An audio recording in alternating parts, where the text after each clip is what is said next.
This is the DNVR Broncos podcast. We are not in the Toyota Lounge, are we? We're over here in the studio with a new camera.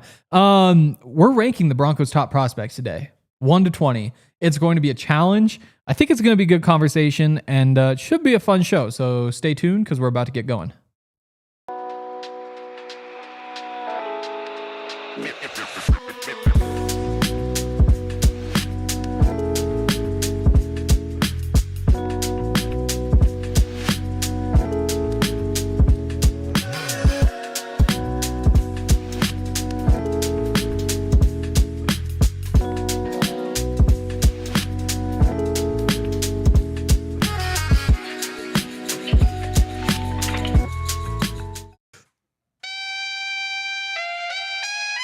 This is the DNVR Broncos Podcast. Woo! I'm Henry Chisholm. I am joined by Andre Simone. Some would say we're doing it. Some would say we're doing it. Yeah. I love that Devin threw that our way. Yeah, that was a good one. I got the name right? Yeah. Devin, yeah. Devin Good. Broncos Tube. Who may be here right now. There he is. Yes. Let's go. We're doing it. Yeah, we are ranking the Broncos' top prospects, which should be a lot of fun. This is my third consecutive show.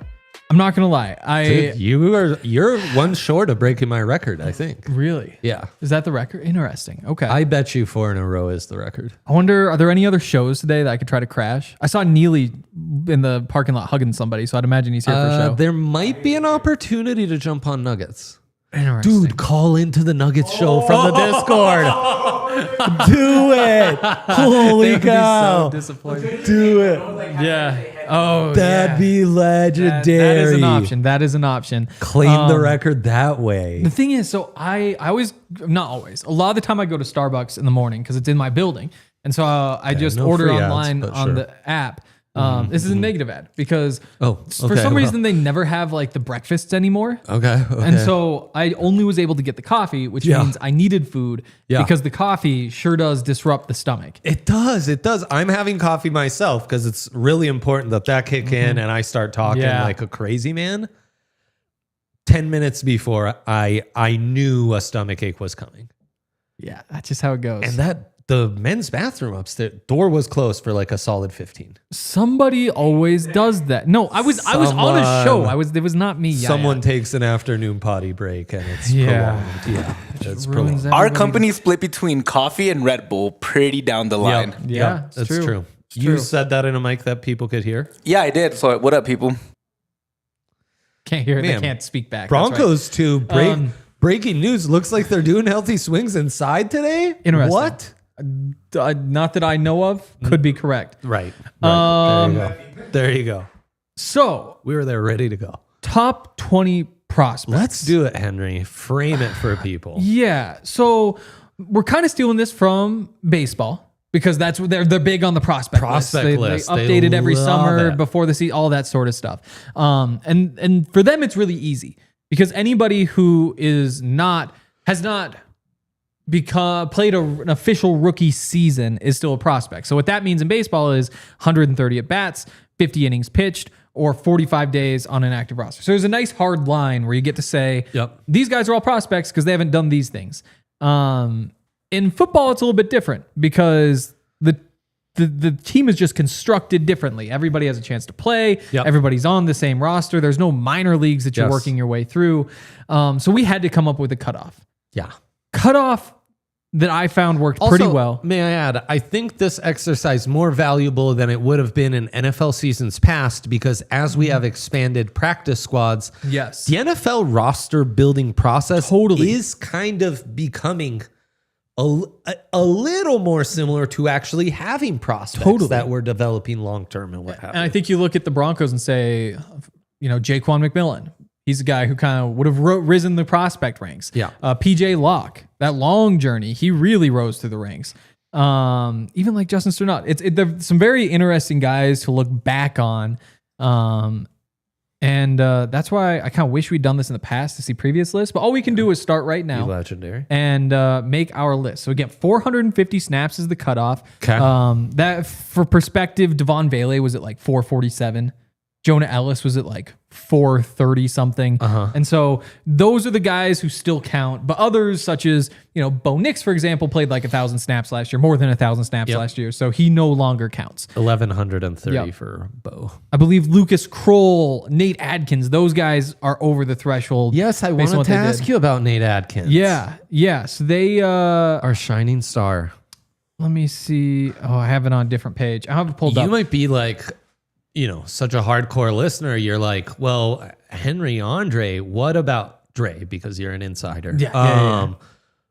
What about Dondre Tillman? How many snaps did he play? I'm so curious. Well, thank you for asking.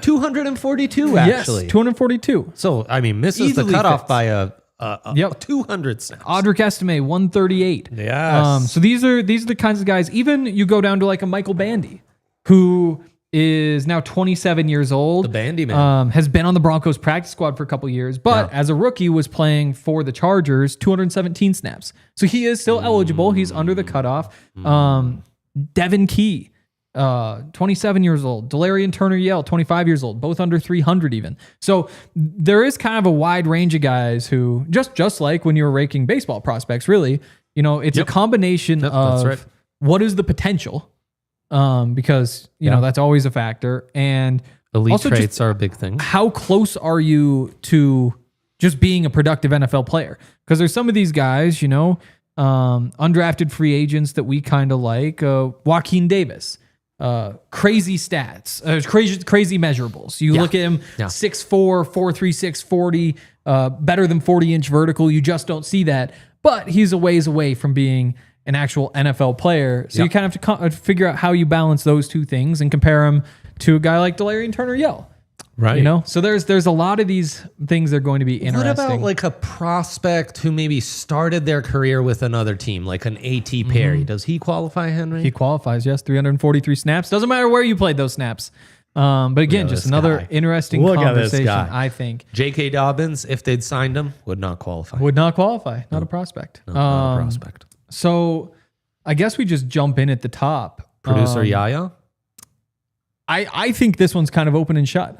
0 NFL snaps. Producer Yaya would qualify, though he's not on the Broncos. Yes. No, I thought you meant pull up the graphic. Producer Yaya. Right. No, just nonsense. Throwing him out there. We could use some of that. Exactly. I think, was that in the mic? Also, the Toyota chat really got going on the whole coffee energy drink thing. That's what this podcast is all about. Yeah. People think it's football. It's that stuff. How electric would it be if I pulled a Stink Schlereth on this show and crapped my pants? Funny you should drop that name in particular. Oh, yeah. Actually, yes. Yeah. What a great. There's a little tease. Oh, my gosh. There's a little plug. tease. Yeah. Oh, it's already up. It's already out, but go check it out because we got the message late on the last show and we weren't able to plug it.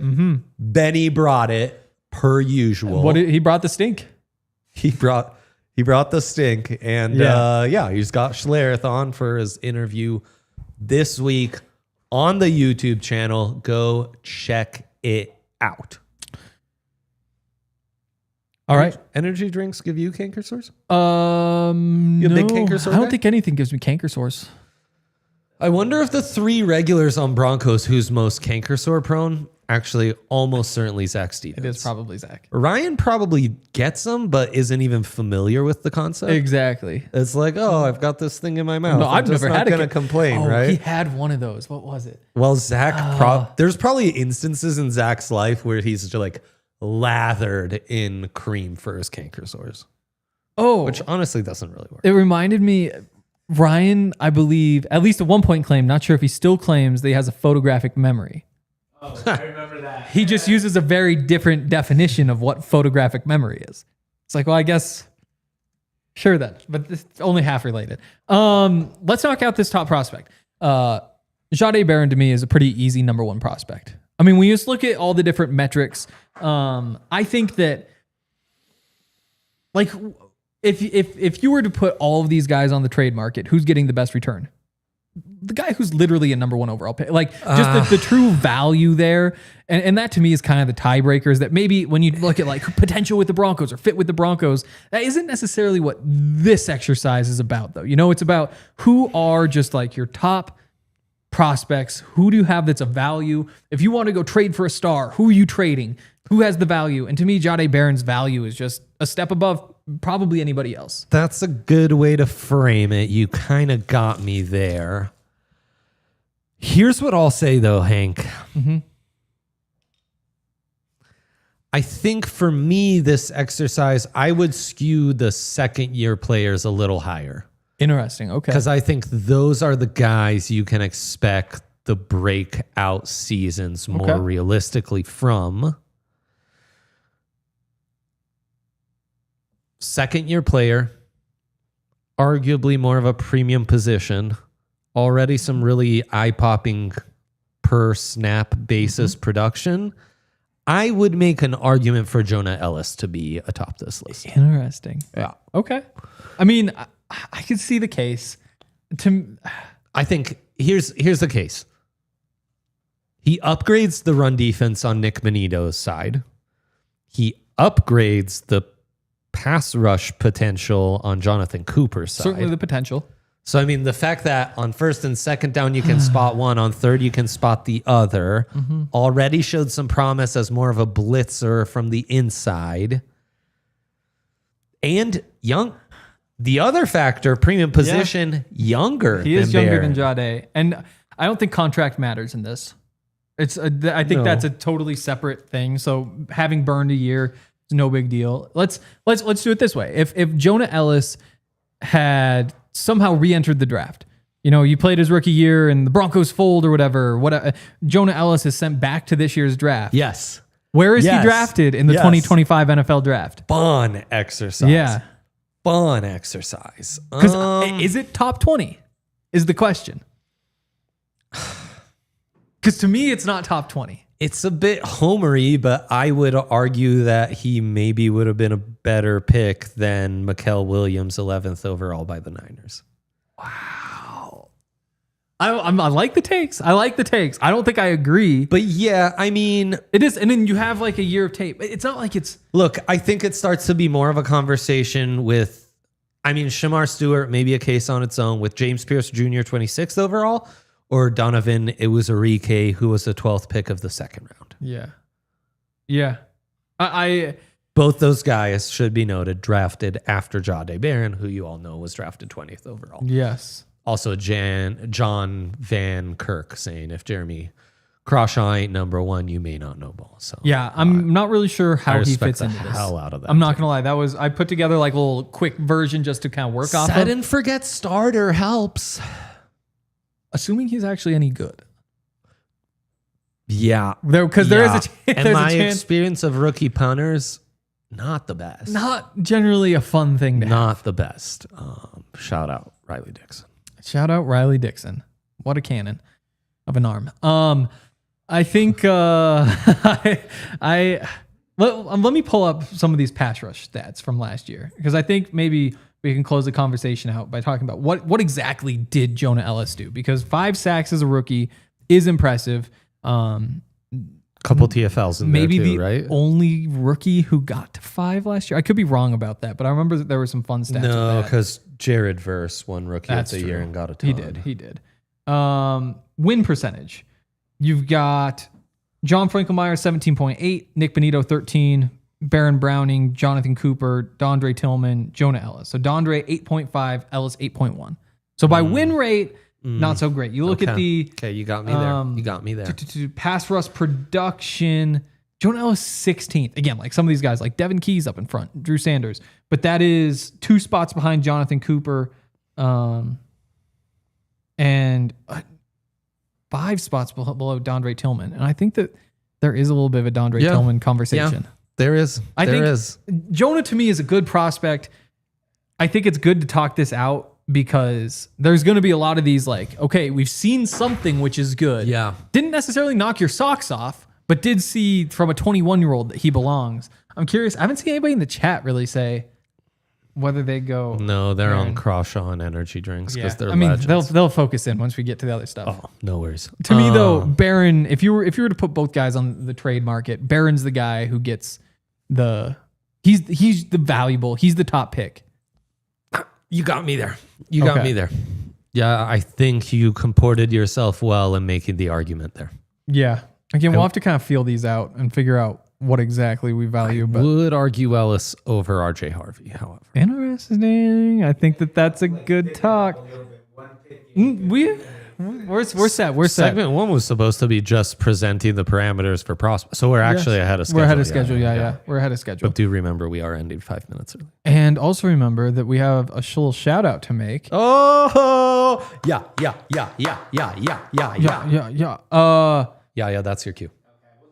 There he is. No, the real, yes.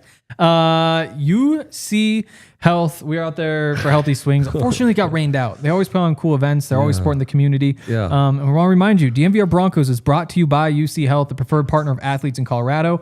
For inspiring health stories, go to uchealth.org. For more info, UC Health, live extraordinary. That's how I say that word now. Also giving a shout out to our friends over at First Bank. That's what I'm holding. Which number is one, the number one bank in my heart. One. Actually, the only bank in my heart, because I only have one bank. There you go. Because if you're to take one, take First the Bank. first. That's what I say. If you're looking for banking that plays at your pace, whether you're tailgating, grabbing halftime snacks, or catching the game from the couch, First Bank is in your corner. With their secure, easy to use mobile banking app, you can check your balance, split the tab for stadium nachos, and stay on top of your money anytime, anywhere. It's like having a financial MVP in your pocket. And here's the play that pays. You could earn $300 when you open a new First Bank checking account. Use it to score tickets to the Nuggets, Avalanche, or Rockies, or whatever keeps your game day going strong. First Bank makes managing your money feel like a win. No games, just solid tools to help you stay in control right from your phone. Ready to take your banking game to the next level? Head to efirstbank.com/bonus. That's efirstbank.com/bonus. Certain restrictions and requirements apply. Member FDIC. Yes. Also, want to remind you guys, be a diehard, because we've got all sorts of cool stuff up on the website. Did our first diehard call-in this morning. Come on. Make sure you read all that stuff. Make sure you come to the bar. There's a bunch of cool stuff. The summer menu at the bar. Intriguing. Lay it on me. What's got you most intrigued? Top prospects on the summer menu. $1.25 wings all day, every day. What? Yeah, that's a pretty good deal. What? We got good wings too. All right.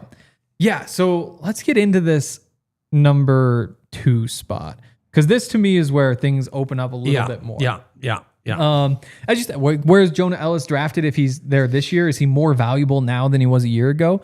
For a 21-year-old prospect, it's easy to make the case. I don't think his values decrease, certainly. I don't think so either.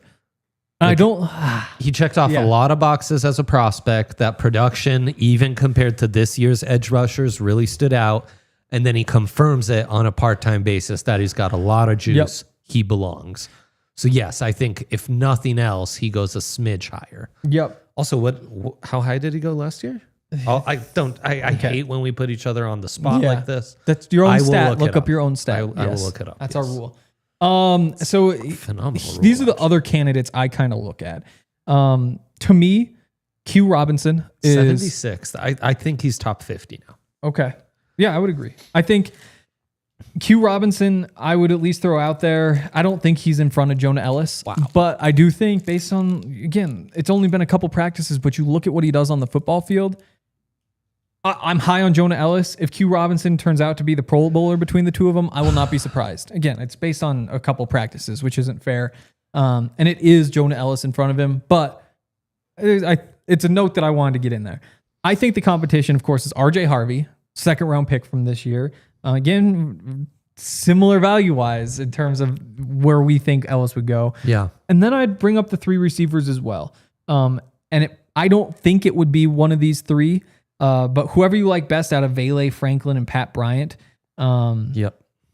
I would say Vele in this conversation probably has the best shot, just because the production might be something you bank on. Because again, like if we're going like who's most valuable, Pat Bryant was a 3rd round pick. Like it's tough to say he is more valuable than RJ Harvey.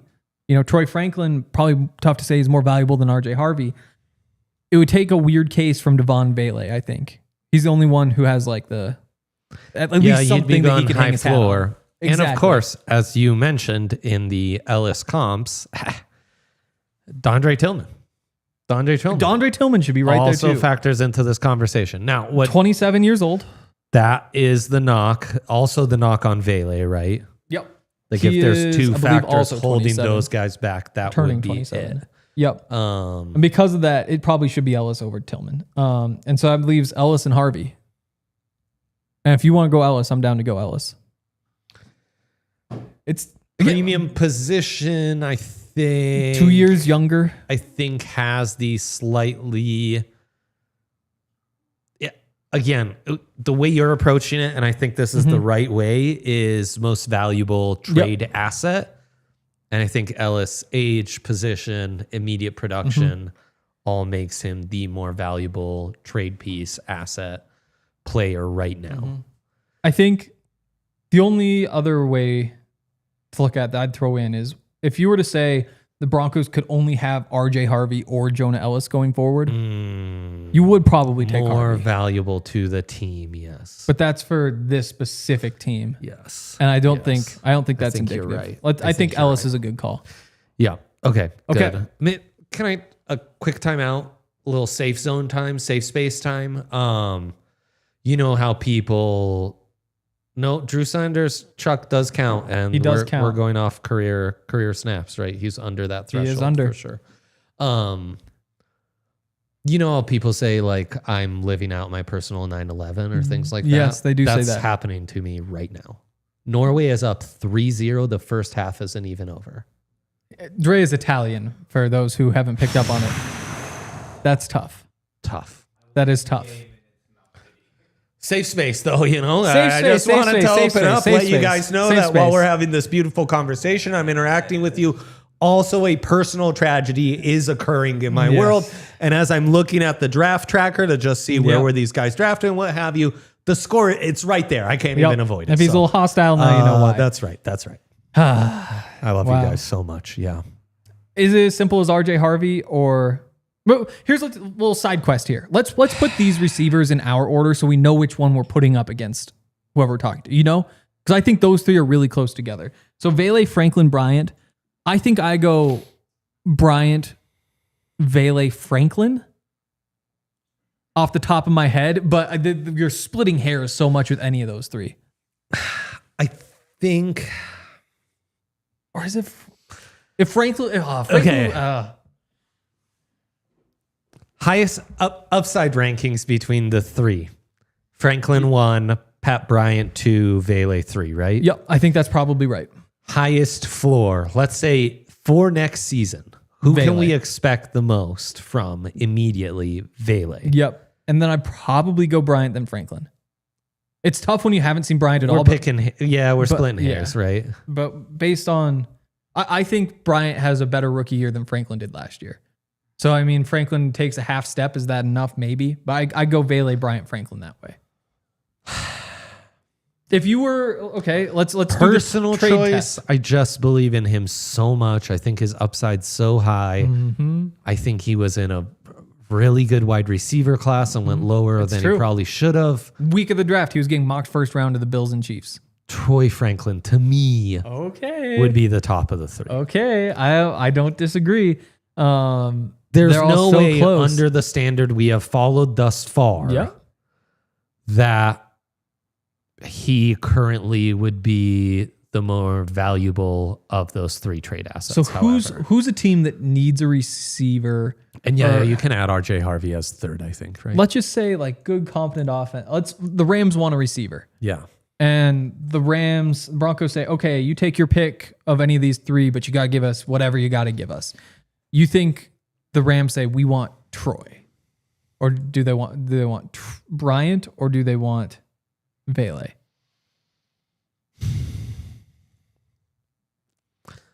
Bryant really feels like a Rams wide receiver. But again, if you would change it to Chiefs, you'd say probably feels Troy. like a Rams wide receiver. And if you said Bills, you might say Troy. Yeah. So it's tough to say just on a neutral team. This is also what makes Troy's upside higher. He brings the thing that's harder to find, which is that deep speed, big play threat.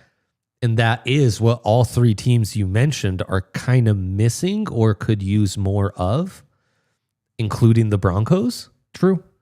Right? Like the Chiefs have it in Xavier Worthy, but they could use more of it. And the Bills could use more of it. The Rams, he would complement Puka and Devontae best because that's the thing they're kind of lacking is the big play threat. Now he gives them that. It's true. Pat Bryant's more of the same. You see, It's easier to find a Pat Bryant, far easier to find a Devaughn Vele, and hardest to find a Troy Franklin. Again, I mean, speed. Okay, so tough to develop speed. I think that's why there's that value to Troy Franklin. Yes. Can be tough to develop hands, a feel for space too, or a feel for the route running. Like sometimes it comes along, but I think that Pat Bryant, the way he gets open on tape, or even Devaughn Vele, I can get behind Troy number one. I can get so Troy's the top receiver prospect. Vele, Bryant. I think if we surveyed 100 Broncos fans, it's probably Pat Bryant. I think so too. So Troy, Bryant, Vele. Yeah. Troy and Bryant, same age, by the way. RJ Harvey will be 3, right? I think so. RJ in front of Troy. I think so. I think he so just too. has such a huge opportunity. Definitely. RJ Harvey in front of Troy. And now, is there anybody else we want in front of Troy? Candidates would be a Q Robinson, a Sai'Vion Jones, a Drew Sanders, a Dondre Tillman. That's probably where the list ends. So Q Robinson, Sai'Vion Jones, both drafted after Pat Bryant, for what it's worth. Not that that's a thing that most draft analysts expected, but that's one way of looking at it. Drew Sanders is really tough to place here. I would say I wouldn't put him this high. Impossible. Yep, I wouldn't put him this high. I think the value has decreased enough to where it's fair to have him below these wide receivers and potentially below Q and Sai'Vion Jones. Yeah, I think I could hear arguments for Dondre. I could hear arguments for Chris Abrams-Drain. Paltrow, not so much. Estime. I've got a bit of a dark horse, who I think. Oh, I like that. Okay, I do think it's Harvey, then it's Troy Franklin. And it might just be the 3 receivers in order. Yeah. I think Dondre is probably the one guy who I'd be tempted to put in front of one of them. But I don't think I would do it. Yeah, I'd agree. That's a big gap between Jonah and Dondre. But again, Dondre's 27 You also years need old. wide receiver quite a bit more than you need True. edge.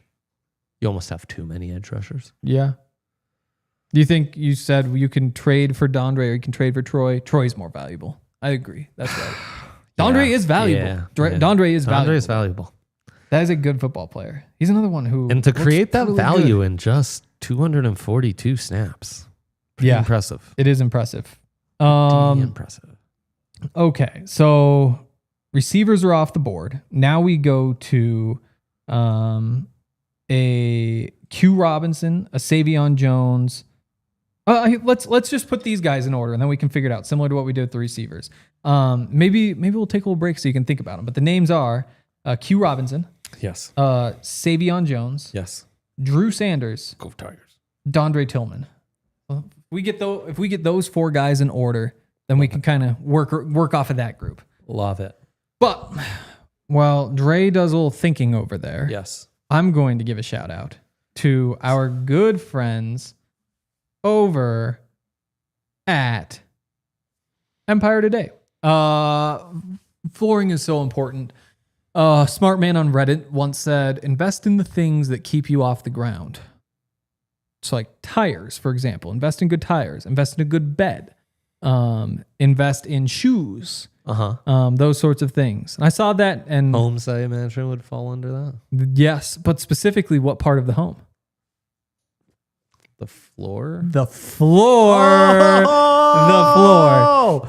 Empire Today is the best at flooring. They've been doing floors for longer than I've been alive. I basically was, yeah, I mean, Facts. geez. Just imagine how many floors they have done. And they'll do yours many, too. Brother. If you want to get a little preview, they've got an app so you can basically like virtually put the floor in whatever room you're in so you can see what all the different options would look like. A whole bunch of perks to using them. They'll come to your house. They'll give you a consultation. They're experts in it. That's all they do. They don't do a whole bunch of other stuff like you'll see from people at the big box stores, for example. You get clear, upfront, all-inclusive pricing. Plus, you can schedule installation as soon as the next day. And if you want to schedule a free in-home estimate, you can do that. If you're a DNVR listener, which you are, right. Get $350 off by using the promo code DNVR. Yes, you heard right. $350 discount with code DNVR. Restrictions apply. Visit EmpireToday.com/DNVR for full details. And also a shout out to our friends at True Fan Travel because we are going to London. It's going to be a party. We got Benny Fowler coming with us. As part of the package, you get a 5-night stay. True Fan Travel, yeah. At a luxury hotel, private tours, pub meetups, exclusive pep rally, tickets to the game at the Tottenham Hotspur Stadium. So much more. It was a lot of fun last time we were out there, and we're going to do it again. It's just it's a party. It's a party, and sure made a lot of friends out there. So Bill sent Hank to London twice. What? Wow, phenoms. So true, so true. And I'm not a person who really belongs in other countries, but hey, we're gonna figure it out.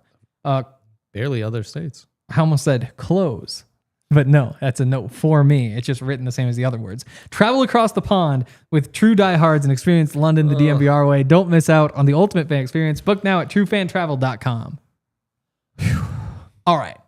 So let's put these 4 guys in order, and then we can kind of filter in the others. Yeah. So Q Robinson. By the way, moving at a great pace, Yaya. We are doing great, aren't we, Yaya? Yeah. Aren't Feel we free awesome, to tell Yaya? us. Q Robinson, Sai'Vion Jones. I think that's the order for those 2.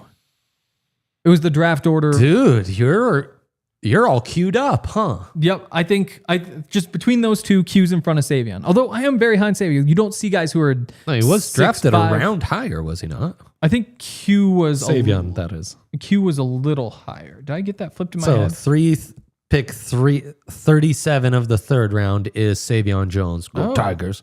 Okay. 32nd pick of the 4th round is have that Mr. backwards. Robinson. Then maybe it is Sai'Vion over Q. It's tough to me. It is tough. It's tough, man. It's tough. I mean, it sounds like OTAs. You're like Sai'Vion's all been good aboard too. the Q train. I want to drive the Q Robinson train. Also, Sai'Vion's really good. And again, just the talent, the skill set, hearing other people talk about him. I mean, these are 2 just like good SEC front 7 defenders. There's a lot in common, which is why this is so hard. Sai'Vion's 3 years younger. Is he? Let's give him the edge. Cool. Let's give him the edge. Drafted around earlier. True. No. And then there's our boy, Dondre. Dondre, bro. So let's see. We've got Sai'Vion's in front of Q. So with Sai'Vion and Q in that order, Dondre. Is it Dondre, Sai'Vion, Q? I don't know that it is. I think I'd go Sai'Vion, Q, Dondre. Yeah, I think you're right. And now we fit Drew Sanders in there. I think far as Sai'Vion, prospects Q go. in front of... Like back to the baseball analogy, which has informed this entire discussion. Yes. Q, much like Devaughn Vele, they're older prospects with less pedigree coming out, maybe lesser tools, who've played well in AAA, you know? That's like, these guys might be good utility guys, you know? And these other guys, we have far less certainty of what they can do, even at the AAA level. Yep. But they project as more than just utility. And the tough part with Drew. I think Tillman could start for some NFL teams. Me too. Like the stupid Falcons who don't even know what a defensive line is. Those guys. He'd be a phenom for them. He would. Drew is the same age as Pat Bryant and RJ Harvey. You know, and so if you were to look through that lens, there's a case for Drew to be high on this list. I do think Drew is behind Sai'Vion and Q. I could be tempted to put him in front of Dondre, but that might be unreasonable. No way, man. Okay. Dondre's just showed more. What about Chris Abrams strain? Second year, barely played, but when he did. We're getting there. I think that's where the discussion with Drew Sanders becomes interesting. Yeah. So is Drew actually worthy of being above Chris Abrams' strain? Is he worthy of being above Palcho? Yeah. Who, frankly, in a couple starts in an NFL career at a premium position has shown way more than... Yeah. If Drew had shown the equivalent of what Palcho's shown, we would be way higher on Drew. We would be. And then Estime is probably the other one who you could make a case for. So I'd say Abrams drain. Where does he fit in? So Sai'Vion Q, Dondre, Drew Sanders. Is Chris Abrams drain above or below? Because we only saw a tiny bit of football from him, and it mostly went well. He obviously had like the massive pass interference penalty too. I don't know. He's one that I really struggle with. He's one of those where it's you put him on the field, there's a small sample size, and when there's a small sample size, I just don't want to overreact too much to either direction. I agree. And honestly, Drew, prior to hearing Coach talk about him a week ago, within the last week, he's probably like 3 to 5 spots lower. Yeah, I mean, there's a case to be made for sure. We're honestly in kind of a toxic relationship with our Drew Sanders expectations. We are. We're like, I'm so done with Drew Sanders, and then just one little thing, and it's like, you know what? That guy's a monster. Yeah. It's like, he's always hurt, and then his first snap back from the injury is a sack in a big game. I know.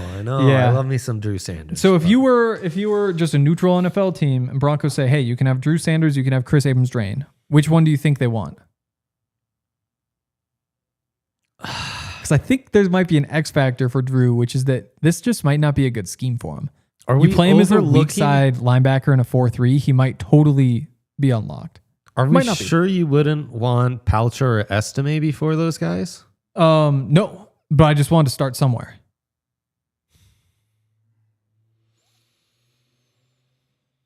It might be Abrams-Drain. Because his tape is a little more reliable. He's still super young. He's got the 40 time. The tape was good at Mizzou. Yeah. And everyone needs cornerbacks, man. Everyone needs cornerbacks. That's true. And Drew at edge, I'm not sure that's a thing. So he's more of an off-ball linebacker. And then you're in a big pool of off-ball. Like, there's a lot, man. There's just a lot of guys like that. Like, is he really that much more valuable than Justin Sternad? At this juncture in his career. What about Chris or Dondre?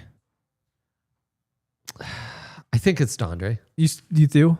I feel more confident in what I've seen from Dondre as a pro in a slightly more valuable position than what I've seen from KAD.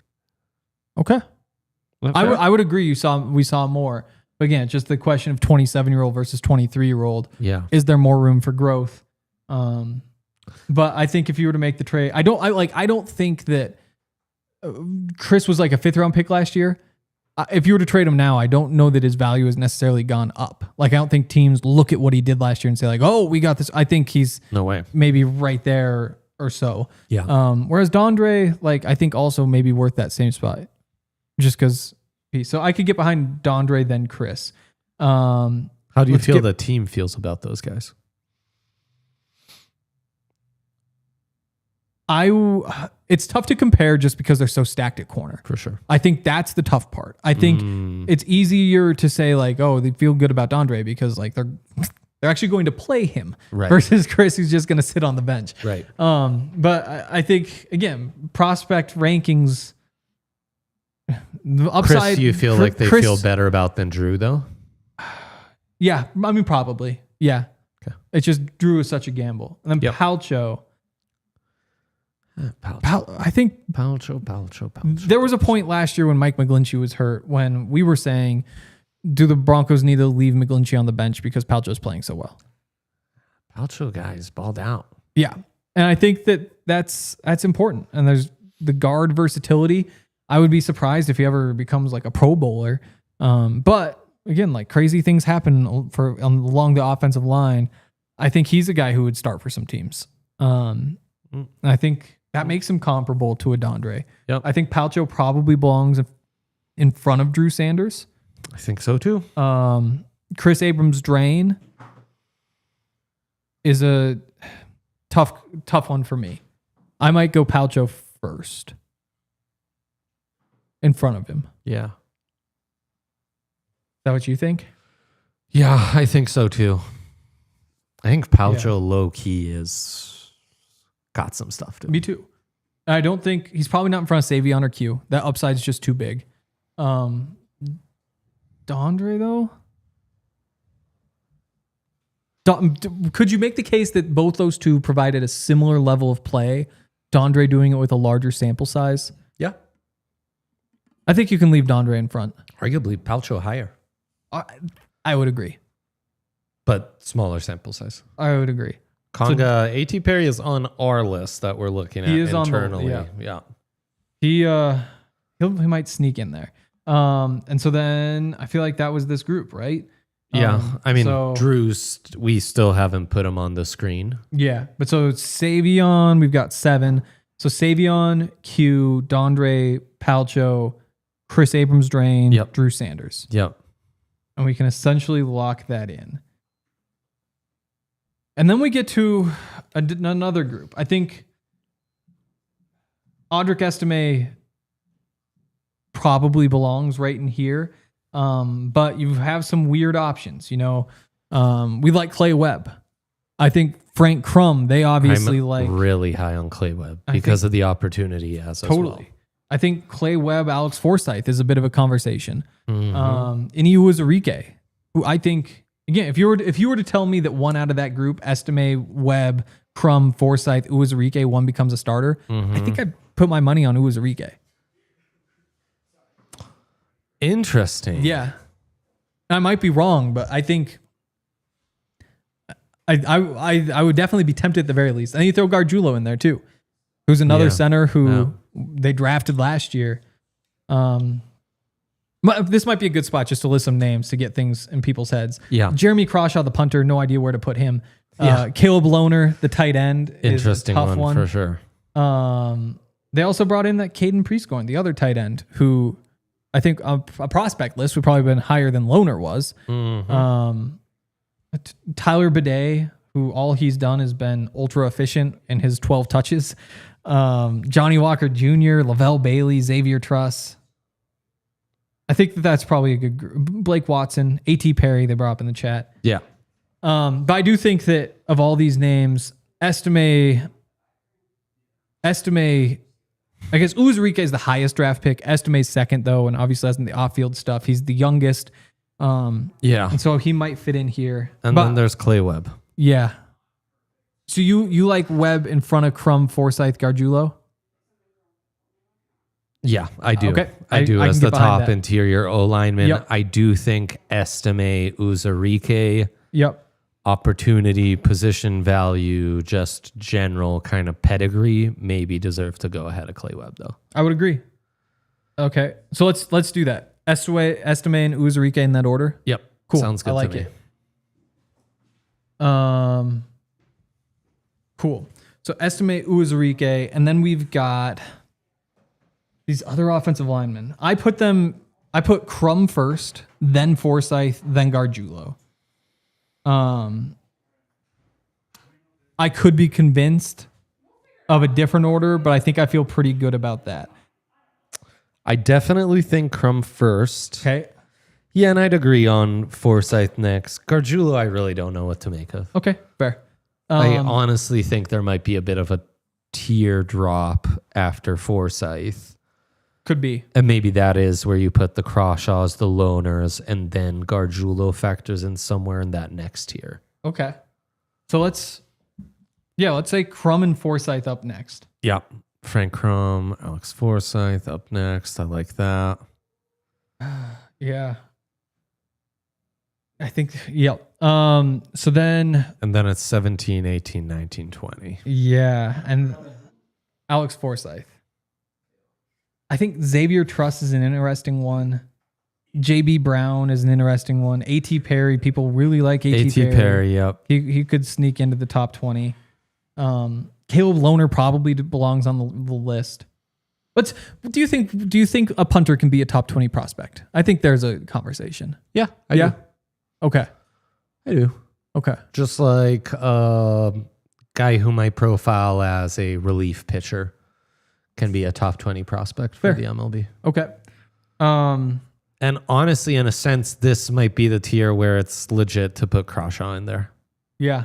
I would probably go, is it Lohner or Crawshaw up next? Or Bidet, Truss. Maybe it's Lohner. Maybe it's Lohner. Yeah. Good. I like that. And then put Jeremy Crawshaw. Yep. And then I think we get into the high upside guys. Okay. I like it. A.T. Perry, Joaquin Davis, Tyler Bidet, with Johnny Walker and Xavier Truss just behind those three, and I guess JB Brown would be who I'm looking at here. Ooh, the Blake Watson. I do love me some Blake Watson. I wish he wasn't a little old. I know. Lavelle Bailey I do like as well. So you've got 2 spots for all those guys. Yeah. I kind of love me some Joaquin Davis. I know it's so I don't tough. think the difference between Davis and Lohner is that big. As far as just big upside, huge upside swings. Totally. What do you read into? I don't think I see A.T. Perry that far off either. If we're talking value, though, yeah, you look at like a Joaquin Davis. Yes. $15,000 guaranteed. Johnny Walker, $254,000. Yeah, which would mean that there was a bidding war, and we do have like some sort of value placed on him already. Yeah. Which is why I don't think Joaquin Davis would be in my next 2. Okay. I think he's a good honorable mention for sure, but okay. That's why we talk it out. Definitely. Would A.T. Perry be in your next 2? I don't think so, but I'm not as absolute about that one. Because of his previous NFL performance, would Tyler Bidet, is he clearly the next best up? That might be the answer. He might be. Yeah, let's go Tyler Bidet. Tyler Bidet, who does not qualify snap-wise, huh? He does. Or doesn't. Or I mean, yeah. Right, yeah. No. Does qualify. He does qualify, yes. I can get the exact number, but yeah, he has 1 catch for 26 yards and a touchdown. He has 11 carries and 7.8 yards per carry, which are crazy stats. 30 total snaps. Wow. Okay. Yeah. That is nothing. Isn't that ridiculous? And your last spot, sounds like you're pretty high on Johnny Walker. He seems like he's made for this kind of list. You know? Yeah. I'm purely going off of college tape, and that's why I'd give an edge to A.T. Perry, but doesn't matter. Exactly. Honestly, I don't think A.T. Perry has the juice we've all placed on him. I would agree. I would also consider Blake Watson at this point as well. Yeah. And honestly, Xavier Truss might be in there too. Yeah. And no interest. A couple safe options. You do have like Devin Key, he did start games last year. This didn't necessarily go well. It's a good point. And as an older prospect, 27 years old. It's a good point on he Devin probably Key. isn't this guy. Yeah. DTY, I don't think so. And then I'm looking through the bottom of my list. I don't think so. Yeah. Nick Gargiulo is also. Yes, Gargiulo would be the other guy I'd throw out. We don't have Clay Webb on there? Well, there we Clay go. Webb, clearly. Yeah, Clay Webb goes in front of Crum, please. Yeah, and then everything else trickles down. There we go. There's our top 20. Love it. You should just copy, paste 19. And then move it down. Oh. Who's Clay Weeb? He doesn't. Oh, it's me. Okay, thank you. I'm the Weeb. Not Bidet, Crawshaw, Forsyth. Yep. Forsyth, Loner, Crawshaw, Bidet. All right. I think that's legit. I think we did it. I think that's legit. Loner. Caleb Loner's next. Yeah. Then Jeremy Crawshaw. Yep. Yeah. Let's read through this list one more time for the audio people. Blanco, yeah. I mean, he has upside relative to this list because he's at least shown that he's a solid NFL contributor at a premium position already. Yep. I mean, that's pretty high standard to more theoretical upside that these other guys have, you know? Exactly. And I do think in hindsight, Vele being the third receiver does make sense just because of the upside question. Yeah. And the age. Yep, exactly. And I don't regret putting Franklin and Bryant in front of him. And probably a conversation for Jones and Q Robinson. But one more time for the audio listeners. Jahdae Barron, number 1. 2, you've got Jonah Ellis. Yep. 3, RJ Harvey. 4, Troy Franklin. 5, Pat Bryant. 6, Devaughn Vele. 7, Sai'Vion Jones. 8, Q Robinson. 9, Dondre Tillman. 10, Palcho. 11, Chris Abrams-Drain. 12, Drew Sanders. 13, Audric Estime. 14, Uwazurike. 15, Clay Webb. 16 Frank Krubbs, 17 Alex Forsythe, 18 Caleb Lohner, 19 Jeremy Crawshaw, 20 Tyler Bidet. I feel good about that. Yeah. All right. Yeah, that's a good list. Yep. We were told 5 minutes before, but it sounds like 10 minutes before. The pressure is saying 10 minutes before. Yes. So I think we'd better be done here. We're getting stared at. Thanks. I was told 15. Oh, wow. You're told this is a 45-minute show. No. That's going to do it for today. And we will, well, Dre won't, but I'll be back on Monday. Great weekend. Yes. Bye. Bye. We all silly like the mayor.